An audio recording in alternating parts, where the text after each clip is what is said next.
Hi மக்களே, நான் தான் மட்டும் பத்தில் தூண்டில் மீனவன். நம்ம கடல் பிறந்த ஃப்ரெண்ட்ஸ், நம்ம தூண்டில் ஒரு மீன் வந்திருக்கு பாருங்கள் ஃப்ரெண்ட்ஸ். அதான் நீங்கள் வீடியோ பார்த்துட்டு இருக்கீங்க. இதான் அந்த மீன் ஃப்ரெண்ட்ஸ். ஃபுல் வீடியோ பாருங்கள், வீடியோ மேலே தள்ளிடாதீங்க.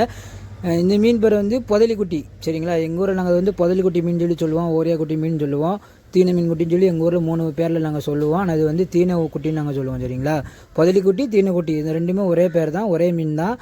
மற்றவரை என்ன சொல்கிறாங்க தெரியல, ஒரு ஊரில் ஒரு மாதிரி சொல்லுவாங்க. இதை நான் எதுக்கு வீடியோ எடுத்து போட்டிருக்கேன்னா, இந்த புதலிக்குட்டி மீன் வந்து நீங்கள் குழம்பு வச்சாலும் சரி பொரிச்சாலும் சரி மீன் டேஸ்ட் சூப்பராக இருக்கும். தங்கல் போனவங்களே மீனாக இந்த மீன் தான் குழம்பு வச்சு சாப்பிடுவோம். நாங்களே தங்கல் போனாலும் இந்த மீன் தான் குழம்பு வச்சு சாப்பிடுவோம். அவ்வளோ டேஸ்ட்டாக இருக்கும் ஃப்ரெண்ட்ஸ். நீங்கள் பொரிச்சு ரசம் வச்சு சாப்பிட்டா இந்த மீன் ரொம்ப டேஸ்ட்டாக இருக்கும். அதனால தான் வீடியோ எடுத்து போட்டிருக்கேன். போன வீடியோ போட்டிருப்பேன் ஃப்ரெண்ட்ஸ். இந்த இன்ஜினில் கடலில் விழுந்துருச்சு வீடியோ, ஃபுல் வீடியோ போட்டிருக்கேன். அதை நீங்கள் பாருங்கள். அந்த வீடியோவில் வந்து நான் யாரையும் கஷ்டப்படுற மாதிரி எதுவும் பேசியிருந்தேன்னா எனக்கு ரொம்ப மன்னிச்சிருங்க ஃப்ரெண்ட்ஸ். யாரையும் தாழ்த்து நான் வீடியோ போடலை, இதை தான் போட்டிருக்கேன். அப்படின்னா மன்னிப்பு கட்டிக்கிட்டு. இந்த வீடியோ பிடிச்சிருந்தா லைக் பண்ணுங்கள், ஷேர் பண்ணுங்கள், கமெண்ட் பண்ணுங்கள், சப்ஸ்கிரைப் பண்ணுங்கள் ஃப்ரெண்ட்ஸ். அடுத்த வீடியோவில் பார்க்கும். பாய்.